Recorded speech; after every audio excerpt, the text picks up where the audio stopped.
Good morning. Life is a journey. I don't always like where it's going to end, or even how we have to get there. It's hard, isn't it? What can I do with my coffee this morning? So my two daughters are on a minimalist journey. Bless their hearts. One is very successful with it. So is the other one, but she's more of a, what do you call it? She has a lot of stuff because of her business. Her business is making ears and tails. But even that, she's starting to minimalize. She's decided that she's been listening to the 80/20. I don't know what you call it. I had it up, but it's like a 80% of our progress or of our achievements are done in 20% of time or effort. So she's been looking at her whole business and her whole life at that aspect. 20% of what she does will determine 80% of her life, in her business, in her private life. And so she's downsized her stock that she makes. She upped her prices. It's been very successful for her. The other one, my youngest daughter, has minimalized her life. She lives in a house with four other people, I think it is. That varies. Someone might bring in a girlfriend or boyfriend, and then the amount of people go up and the rent goes down a little bit because they have to share in the expenses. And for New Jersey, she doesn't pay a whole lot. She feels pretty fortunate to have that room, and there's a bathroom they share. Well, there's two bathrooms. She shares one with the downstairs guy, and the ones upstairs have another one, and one room has a private one, and they pay the most rent. And recently, my youngest spoke with a financial manager that the company she works for gives them for free, and he praised her. He said, "You are doing so incredible for your age in saving and managing money." She learned from the master, my husband. I'm not as good at it as he was. I don't manage money as well. There's not a lot of money to manage, but there's gonna be, and I'm a little scared about it because sometimes my generosity gets the best of me.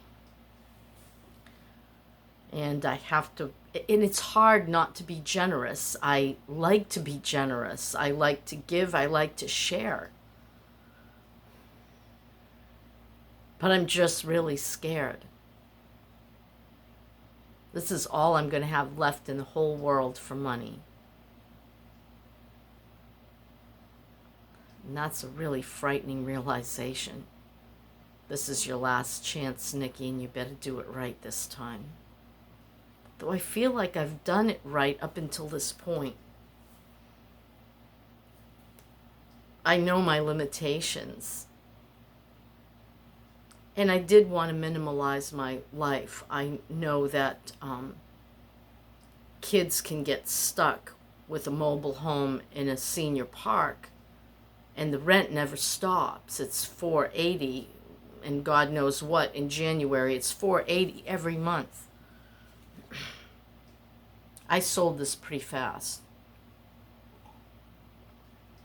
It was the only game in town. It was the only good price around for what there was left. And even though it needs a lot of work, I'm happy with what I got for it, and I'm glad to be leaving. It's too much for me to handle. And that's a part of my minimalist journey. I want less.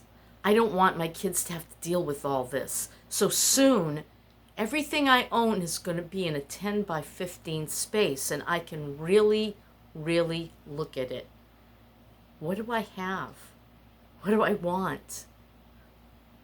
It's not even what do I need. What do any of us truly need? It's more of what do I feel I have to have to live? So I was listening to Joshua Becker, and he says, clear off your desks, clear off your side tables. That's really hard for me. I'm starting, okay? And I'm trying to fit it all into this. I wish bottles were smaller. I mean, this is such a waste of space, but if I took it and put it in little containers and I was ever stopped by the police and I didn't have my name on it, I don't know what that would entail, what would happen if I had drugs in little separate containers. Why do they give us this huge amount of space for 30 tiny little pills? That's it, right there, okay? Right there on the bottom.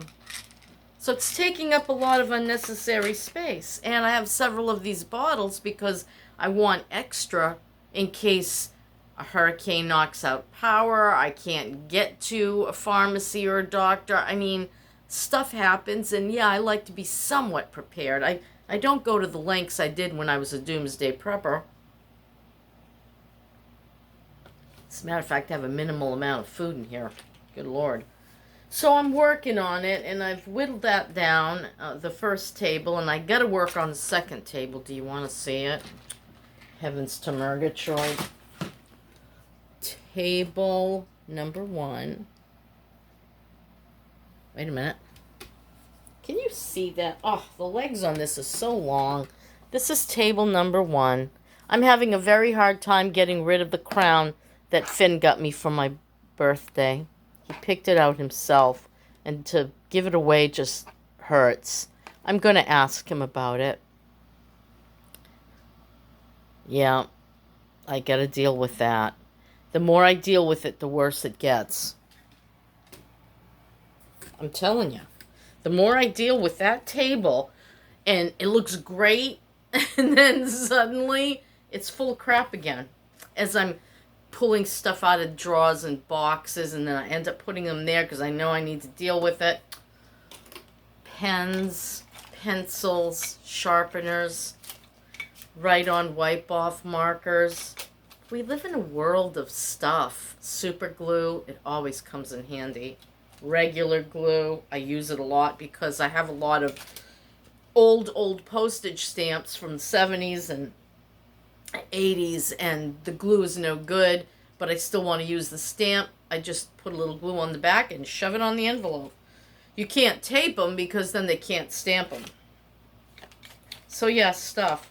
I'm going to try out all my pens, and whatever is too low is going. Why is it you can have 100 pens and when you need one you can't find one? Lack of organization.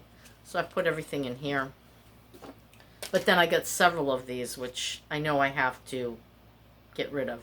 And then I'm going to say months down the road, why did I get rid of those? Notepads. I love watermelon anything. Watermelon, strawberries, cute things. Oh, here comes the truck again for the neighbor. He's awful sick, and it's just heartbreaking to know that the ambulance keeps coming for him. They stabilize him, and then he goes back again. Fire truck pulling up. Ambulance, too. Yeah.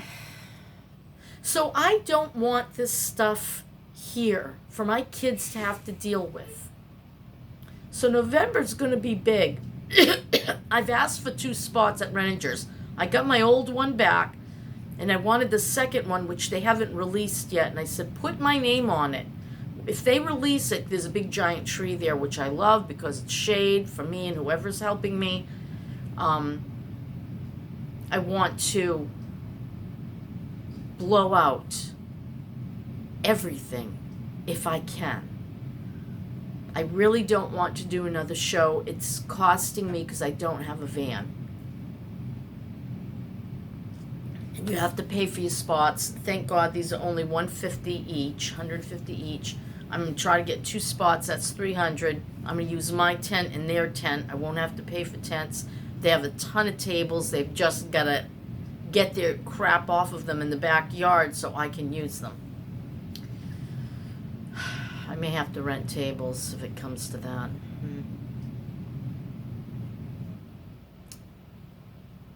I'm sorry.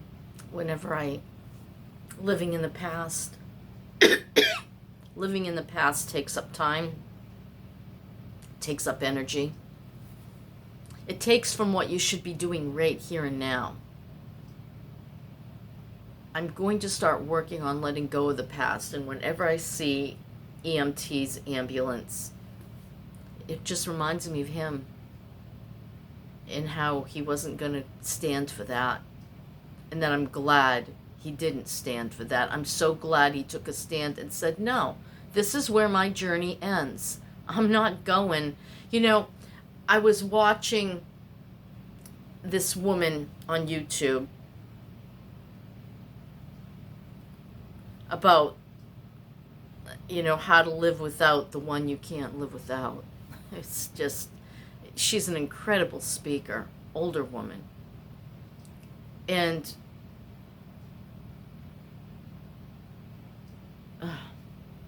I'm so sorry. My mind is just, let me try to collect my thoughts.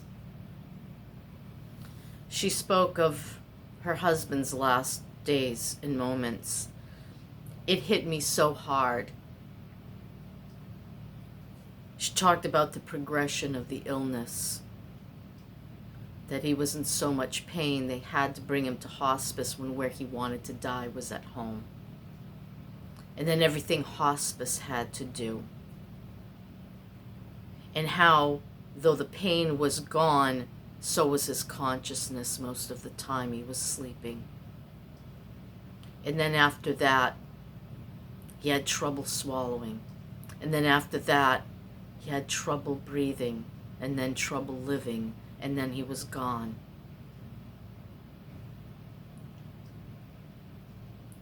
That would have been my last moments of remembering Dennis, and I'm so glad that I don't have to remember him that way. I remember him sitting in the chair and sitting forward for the first time in a long time because he can't breathe. He couldn't breathe well when he sat up. It was easier for him when he reclined, but he was sitting up in the chair and he was just staring straight out, knowing that his time had come and he wasn't going to have the ambulance and the fire truck come for him. And fearless. He was fearless. But these are the things that I have to know but let go. It's very difficult. Getting rid of the past in any way, shape, or form.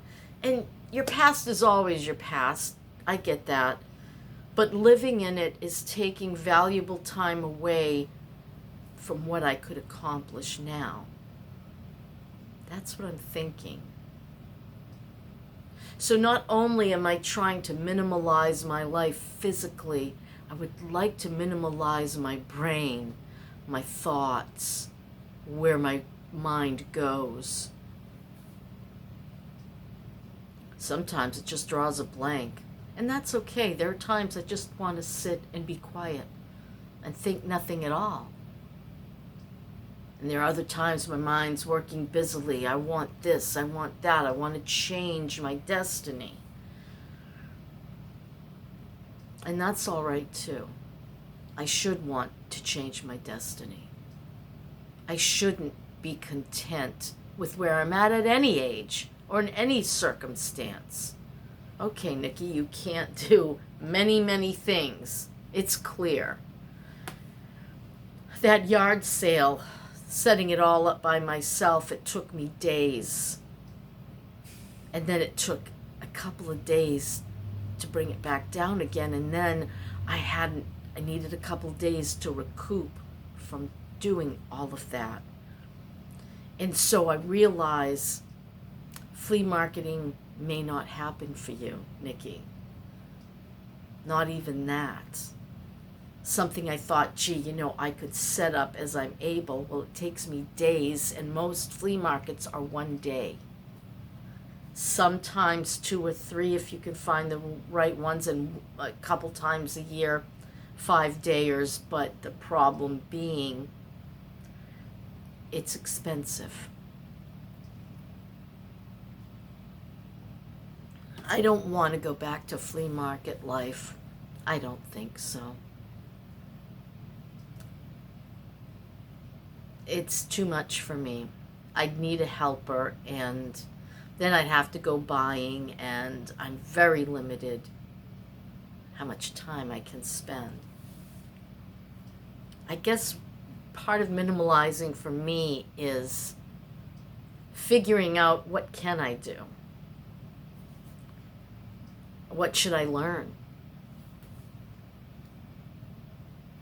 How can I make this work? How can I make more money so that it can work?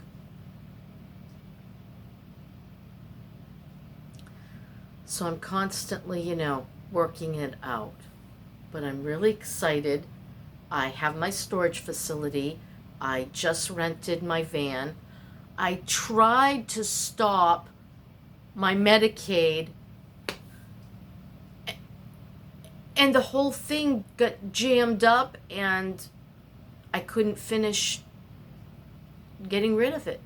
So now I'm going to have to make a phone call at 8 o'clock and hope that somebody will answer within the first hour, so that I can say, hey, I'm trying to close my case and it won't let me.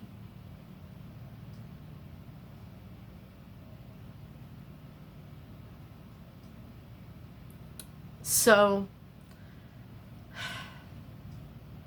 trying to downsize my life is what I'm doing. One step at a time.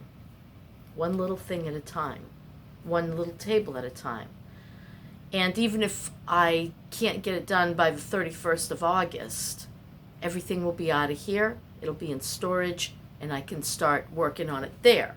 My plan is everything that's marked and ready for sale goes on the left side and goes in the back. Everything I haven't gotten to yet and need to price and figure out will be in the front. That'll be the left side.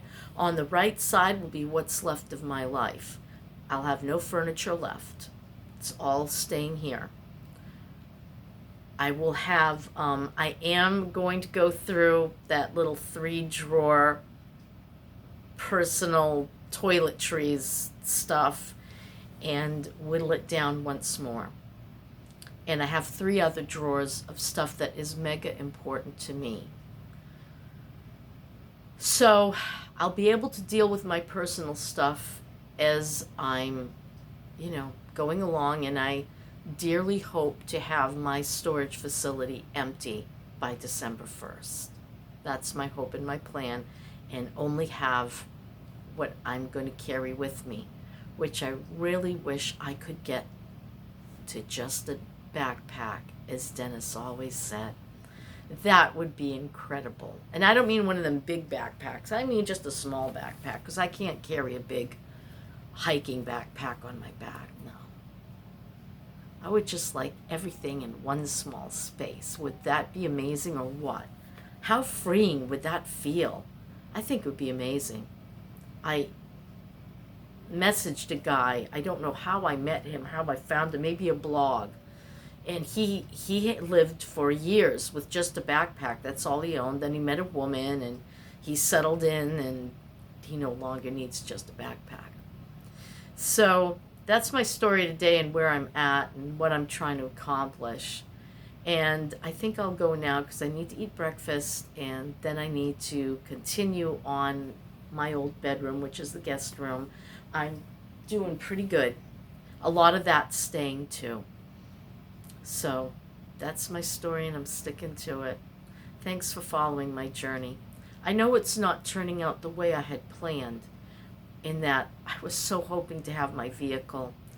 But my mind has also changed along with that. I feel like if there's any way I can have an employment that I physically can handle, I need that first. And that's why I'm changing my journey a bit. And also, it's out of my hands. I can't find the van I want for the price that I want. Not yet. I see car prices dropping, and I may resort to a minivan. I don't know. I'm leaving everything open right now for God's greater good for me. Whatever that may be. I don't know. I'm not God. He's God, and I think I'll let him. That's my story. Bye.